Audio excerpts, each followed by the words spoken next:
पहले हम देखते हैं कि कॉन्स्टिट्यूशन होता क्या है। कॉन्स्टिट्यूशन को हम हिंदी में संविधान बोलते हैं और इंग्लिश में हम इसे supreme law of the country और highest law of the land बोलते हैं। इसे हम highest law of the land इसलिए बोलते हैं क्योंकि इसके ऊपर कोई भी लॉ नहीं होता। ये एक ऐसा लॉ है जो सभी लोगों को फॉलो करना पड़ता है अगर उन्हें उस कंट्री में रहना है। जैसे अगर आप लोग इंडिया में रहते हैं तो आप लोगों को इंडियन कॉन्स्टिट्यूशन फॉलो करना है। अगर आप यूएस में रहते हैं तो आपको यूएस कॉन्स्टिट्यूशन फॉलो करना है। बेसिकली कॉन्स्टिट्यूशन हमें रूल्स बताता है जो हमें फॉलो करने पड़ते हैं अगर हमें उस कंट्री में रहना है। अगर कोई भी कॉन्स्टिट्यूशन को वायलेट करता है या उसका उल्लंघन करता है तो उसे सजा मिलती है। दो इम्पोर्टेंट फीचर इंडियन कॉन्स्टिट्यूशन के जो आप लोगों को पता होने चाहिए वो ये हैं कि इंडियन कॉन्स्टिट्यूशन रिजिड और फ्लेक्सिबल है। इंडियन कॉन्स्टिट्यूशन को हम फ्लेक्सिबल इसीलिए बोलते हैं क्योंकि अगर हमने पहले कोई लॉ बनाया है और हम चाहते हैं कि उस लॉ को हम चेंज करें या उसको हम मॉडिफाई करें तो वो हम कर सकते हैं अमेंडमेंट के थ्रू। और हम इसे रिजिड इसलिए कहते हैं क्योंकि अगर कोई एक इंडिविजुअल या पॉलिटिकल पार्टी उस रूल से खुश नहीं है और वो चाहती है कि हम इस रूल को चेंज करें तो वो पॉसिबल नहीं है।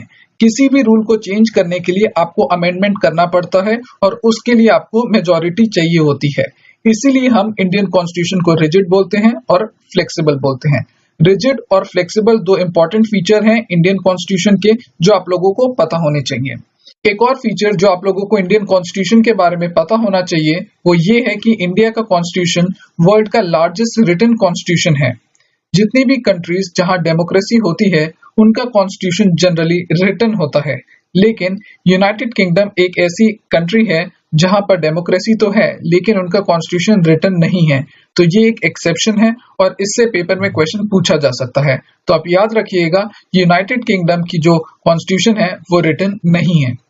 अब मैं आप लोगों को दो इम्पोर्टेंट डेट्स बताऊंगा जो पेपर में काफी बार पूछी जाती हैं। पहली है 26 नवंबर 1949। इस दिन कॉन्स्टिट्यूशन को लोगों ने अडॉप्ट करा था और 26 जनवरी 1950 में कॉन्स्टिट्यूशन काम करने लगा था। ये दो अलग अलग डेट्स हैं और इनके सिग्निफिकेंस अलग अलग हैं। अब मैं आपको बताता हूँ एक शॉर्टकट ट्रिक जिससे आप इन्हें याद रख सकते हैं। देखिए जो वर्ड एडॉप्टेड है इसमें टोटल 7 कैरेक्टर्स हैं और 7 का जो स्क्वायर होता है यानी कि 7 इंटू 7 वो होता है 49। तो जहां भी आप लोगों को एडॉप्टेड वर्ड मिले उसके साइड आप 1949 लगा दीजिएगा और आपका आंसर सही होगा। तो एक ये शॉर्टकट ट्रिक है जिसे आप याद रख सकते हैं। अब मैं आप लोगों को बताऊंगा कि कॉन्स्टिट्यूशन बना कैसे था। देखिए एक बहुत बड़ा मिसकंसेप्शन जो है वो ये है कि जब भी पेपर में क्वेश्चन आता है कि कॉन्स्टिट्यूशन किसने बनाया था तो उसमें एक ऑप्शन होता है बी आर अम्बेडकर का और बहुत लोग बी आर अम्बेडकर को टिक करके आते हैं जो कि बिल्कुल ही गलत है। देखिए कॉन्स्टिट्यूशन बनाया था कॉन्स्टिट्यूएंट असेंबली ने और कॉन्स्टिट्यूएंट असेंबली के अंदर बहुत सारी कमिटीज थी।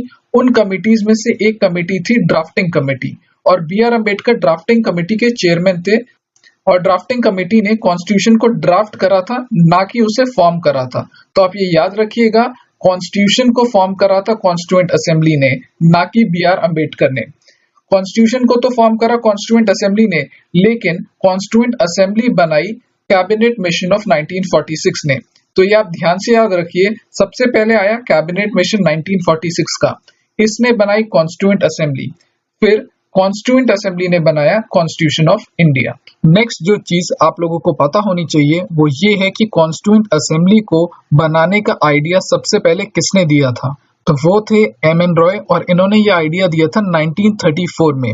1935 में इंडियन नेशनल कांग्रेस ने भी डिमांड रखी कॉन्स्टिट्यूएंट असेंबली को फॉर्म करने की।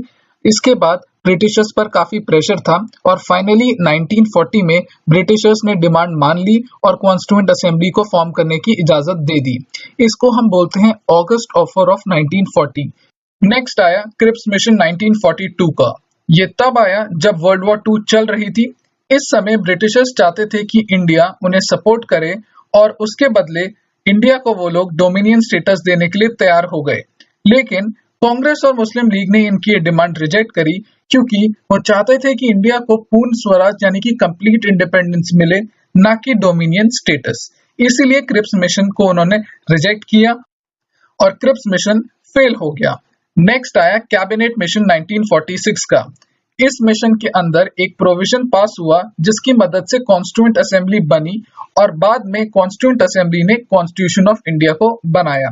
जो फर्स्ट मीटिंग थी कॉन्स्टिट्यूएंट असेंबली की वो 9 दिसंबर 1946 को न्यू दिल्ली में हुई और इस मीटिंग को मुस्लिम लीग ने बॉयकॉट करा। 9 दिसंबर 1946 एक बहुत ही इंपॉर्टेंट डेट है और एक काफी बार पेपर में पूछी जा चुकी है। इस मीटिंग के दौरान डॉक्टर सचिदन सिन्हा को इलेक्ट करा गया temporary chairman of constituent assembly. याद रखिएगा ये परमानेंट चेयरमैन नहीं थे, ये टेम्पररी चेयरमैन थे। पेपर में कभी कभी क्वेश्चन आता है कि who was the first chairman of constituent assembly. अगर उस क्वेश्चन में डॉक्टर सचिदन सिन्हा को ऑप्शन हो तो आपको डॉक्टर सचिदन सिन्हा को टिक करना है, लेकिन अगर ऑप्शन सचिदन सिन्हा का ना हो तो आपको डॉक्टर राजेंद्र प्रसाद को ऑप्शन टिक करना है। इसके बाद डॉक्टर राजेंद्र प्रसाद को बनाया गया president of constituent assembly, H C. Mukherjee को बनाया गया vice president of constituent assembly और बी.एन. रॉय बने एडवाइजर टू कॉन्स्टिट्यूएंट असेंबली। ये जो 3 अपॉइंटमेंट्स हैं ये बहुत इंपॉर्टेंट है और ये काफी बार पेपर में पूछे जा चुके हैं। इसके अलावा जो स्पीकर बने कॉन्स्टिट्यूएंट असेंबली के वो बने जी.वी. मावलंकर, जो बाद में चल के फर्स्ट स्पीकर ऑफ लोकसभा बने। अब मैं आप लोगों को बताऊंगा कुछ इंपॉर्टेंट कमेटी और उनके चेयरमैन जो कॉन्स्टिट्यूएंट असेंबली में थे। सबसे पहले डॉक्टर राजेंद्र प्रसाद, ये चेयरमैन थे rules of procedure, steering, finance और स्टाफ कमेटी के। जवाहरलाल नेहरू चेयरमैन थे state, union power, union constitution के। सरदार वल्लभ भाई पटेल चेयरमैन थे advisory committee on fundamental rights, minorities, tribal और एक्सक्लूडेड एरियाज के। बी.आर. अम्बेडकर चेयरमैन थे ड्राफ्टिंग कमेटी के और जे.बी. कृपलानी चेयरमैन थे फंडामेंटल राइट्स के। इसके अलावा जो ड्राफ्टिंग कमेटी थी ये सबसे ज्यादा इंपॉर्टेंट कमेटी थी इन कॉन्स्टिट्यूएंट असेंबली में और पेपर में क्वेश्चन इस कमेटी से काफी पूछे जाते हैं। ड्राफ्टिंग कमेटी 24 अगस्त 1947 को बनी और इस कमेटी में टोटल 7 मेंबर थे जिनके चेयरमैन थे बी.आर. अम्बेडकर। बी.आर. अम्बेडकर को हम फादर ऑफ इंडियन कॉन्स्टिट्यूशन भी बोलते हैं। ड्राफ्टिंग कमेटी ने कुल 3 ड्राफ्ट्स निकाले 1948 में और उसके बाद जाके इन्होंने कॉन्स्टिट्यूशन को कंप्लीट करा। कॉन्स्टिट्यूशन को बनाते बनाते कॉन्स्टिट्यूएंट असेंबली को 2 साल 11 महीने और 18 दिन लगे और इन दौरान 11 सेशन हुए कॉन्स्टिट्यूएंट असेंबली के। टोटल एक्सपेंडिचर जो लगा कॉन्स्टिट्यूशन को बनाने में वो था 64 लाख, ये एक अप्रोक्सीमेट फिगर है। कॉन्स्टिट्यूएंट असेंबली ने अपने टाइम पर 3 मेन अडॉप्शन करे। सबसे पहले उन्होंने अडॉप्ट करा नेशनल फ्लैग, ये उन्होंने करा 22 जुलाई 1947 में। नेशनल फ्लैग को डिजाइन करा था पिंगली वेंकैया ने और जो रेशो है लेंथ इज टू विड्थ का हमारे नेशनल फ्लैग का वो है 3:2। कॉन्स्टिट्यूएंट असेंबली ने नेशनल सॉन्ग को अडॉप्ट करा 24 जनवरी 1950 में। हमारा जो नेशनल सॉन्ग है वो है वंदे मातरम, जिसे लिखा गया है बंकिम चंद्र चट्टोपाध्याय द्वारा और कॉन्स्टिट्यूएंट असेंबली ने नेशनल एंथम को अडॉप्ट करा 24 जनवरी 1950 में। हमारा नेशनल एंथम है जन गण मन, जिसको लिखा है रविंद्रनाथ टैगोर ने।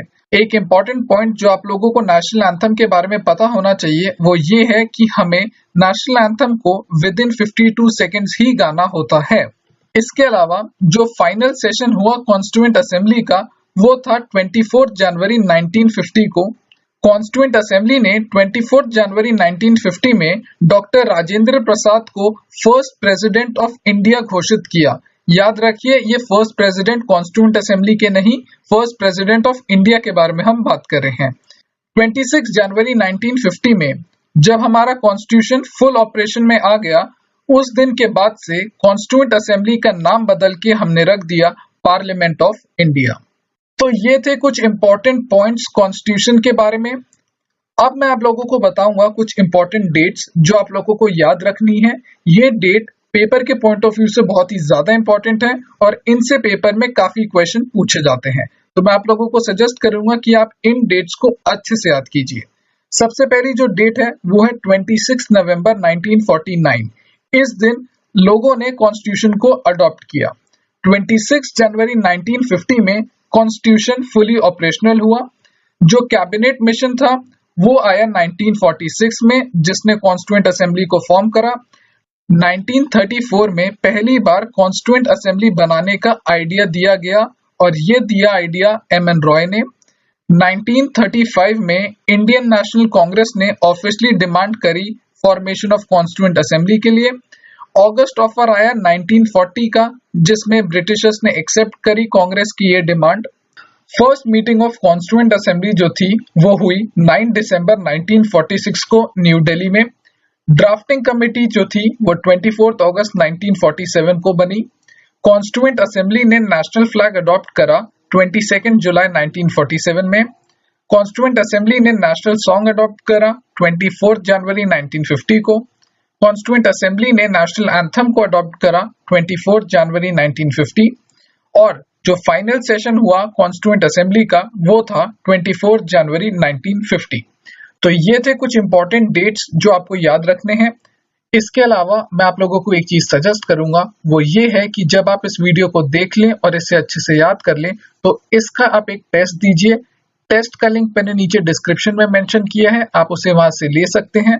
टेस्ट से पता चलेगा कि आपको ये टॉपिक कितना समझ आया है। इसके अलावा अगर आप लोगों को हमारी ये वीडियो पसंद आए तो प्लीज इस वीडियो को लाइक कीजिए, शेयर कीजिए और अगर आपका कोई डाउट या सजेशन हो तो उसे नीचे कमेंट बॉक्स में डाल दीजिए। तो आज के लिए दोस्तों इतना ही, मिलते हैं नेक्स्ट टाइम, तब तक के लिए धन्यवाद।